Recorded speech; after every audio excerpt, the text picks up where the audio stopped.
Prince মামুনের স্যালুনটা যেটা ছিল সেটি হচ্ছে আপনাদেরকে আমি বলেছিলাম যে আমার এবং হচ্ছে কি কাজী মাহফুজ এবং আমাদের মাসুদ খান বিউটি জোন যে নামটা আপনারা খুবই পরিচিত।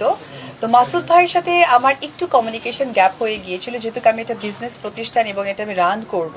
আমি পরবর্তী সময় জানতে পারি যে প্রিন্স মামুন এবং হচ্ছে মাসুদ খান তারা দুজন এটার মালিকানা ছিলেন, এবং লাস্ট কিছুদিন আগে আমার একটা মিটিংও হয়েছে প্রিন্স মামুনের সাথে, যেটা এখন প্রিন্স মামুন নেই। প্রিন্স মামুনের যে অংশটুকু আছে সেটা আসলে আমি এবং কাজী মাহফুজ মিলে রান করব। আর আমাদের যে মাসুদ খান ভাইয়া আছেন উনি তো আছেনই। সো প্রিন্স মামুনের অংশটুকু এই মুহূর্তে এখন আমি বা কাজী মাহফুজ পরিচালনা করব। সর্বপ্রথম আমি অনেক বছর ধরে সিনেমা অঙ্গনে কাজ করছি।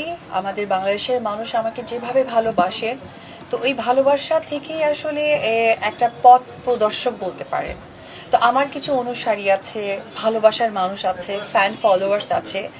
কেউ যখন নতুন ব্যবসা প্রতিষ্ঠান আসলে করতে চায় তখন চাই যে আমার যেন এইটা একটা মার্কেটিং হয়, আমি যেন অনেকের কাছে আমার এই বিজনেস, আমার এই যে সুন্দর উপস্থাপনাটা যেন পৌঁছে দিতে পারি। সেই পৌঁছানোর সাথেই কিন্তু আমাদের কি হয় যে একজন যে মানুষকে সকলেই পছন্দ করে বা যে মানুষের কাজ দেখতে সেই অনেক আগে থেকেই দেখে আসছে, তখন কিন্তু সেই মানুষকেই চায়। যার কারণে অনেক সময় আমাকে অনেকেই হয়তো বা হেট করে হোক বা ভালো লাগা থেকে হোক বলে যে অপু বিশ্বাস পার্লার ওপেনিং বা নারীদের সাথে সবসময় থাকে।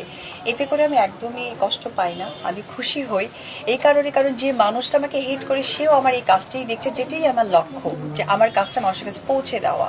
সো আজকে এই পার্লার এত সুন্দর একটা উদ্যোগের সাথে নিজেকে যুক্ত করতে পেরেছে এবং আমাকে ডেকেছে, সত্যিই ভালো লাগছে।